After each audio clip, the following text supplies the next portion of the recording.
Hi കൂട്ടുകാരെ, നിങ്ങളെ കയ്യിൽ കാർഡ്ബോർഡിൻ്റെ ചെറിയൊരു പീസ് ഉണ്ടെന്നുണ്ടെങ്കിൽ അത് എടുത്തോളൂ കേട്ടോ. അപ്പോൾ അത് വെച്ചിട്ട് നമുക്ക് നല്ല അടിപൊളിയായിട്ടൊരു കിച്ചൺ ഡെക്കർ ചെയ്തെടുക്കാം. അപ്പോൾ ഞാനിത് ഇതുപോലെ ഒരു മാസൻ ജാറിൻ്റെ ഷേപ്പിലൊന്ന് വരച്ച് കട്ട് ചെയ്തെടുത്തിട്ടുണ്ട്. എന്നിട്ട് അതിനിങ്ങനെ നമുക്ക് ഇഷ്ടമുള്ള കളർ പെയിൻറ്റൊക്കെ ചെയ്ത് കൊടുക്കാം കേട്ടോ. അപ്പോൾ നമ്മളെ വീട്ടിൽ എല്ലാവരുടെ വീട്ടിലുണ്ടാകും ഈ കാർഡ്ബോർഡ്. ഹായ് കൂട്ടുകാരെ, നിങ്ങളെ കയ്യിൽ കാർഡ്ബോർഡിൻ്റെ ചെറിയൊരു പീസ് ഉണ്ടെന്നുണ്ടെങ്കിൽ അത് എടുത്തോളൂ കേട്ടോ. അപ്പോൾ അത് വെച്ചിട്ട് നമുക്ക് നല്ല അടിപൊളിയായിട്ടൊരു കിച്ചൺ ഡെക്കർ ചെയ്തെടുക്കാം. അപ്പോൾ ഞാനിത് ഇതുപോലെ ഒരു മാസൻ ജാറിൻ്റെ ഷേപ്പിലൊന്ന് വരച്ച് കട്ട് ചെയ്തെടുത്തിട്ടുണ്ട്. എന്നിട്ട് അതിനിങ്ങനെ നമുക്ക് ഇഷ്ടമുള്ള കളർ പെയിൻറ്റൊക്കെ ചെയ്ത് കൊടുക്കാം കേട്ടോ. അപ്പോൾ നമ്മളെ വീട്ടിൽ എല്ലാവരുടെ വീട്ടിലുണ്ടാകും ഈ കാർഡ്ബോർഡ്. നമ്മൾ ഈ ഓൺലൈനായിട്ട് ഓരോ പ്രോഡക്റ്റ് വാങ്ങിക്കുമ്പോൾ ഒക്കെ കിട്ടുന്ന ചെറിയൊരു പീസ് മതി, കുറച്ച് കട്ടിയുള്ള നോക്കി എടുത്താൽ മതി. അപ്പോൾ നമ്മൾ പെയിൻറ്റൊക്കെ ചെയ്തതിന് ശേഷം അതിലേക്ക് നമ്മൾ ഇഷ്ടമുള്ള കോഡ്സൊക്കെ എഴുതിയെടുക്കാം കേട്ടോ. അപ്പോൾ നമ്മൾ എവിടെയാണോ വെക്കുന്നത് അതിനനുസരിച്ചുള്ള കോഡ്സുകളൊക്കെ എഴുതിയെടുക്കാം.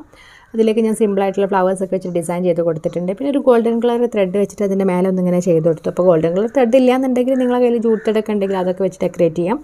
ലേസസും അതുപോലെ ബീഡ്സൊക്കെ വെച്ച് ഡെക്കറേറ്റ് ചെയ്യാം കേട്ടോ.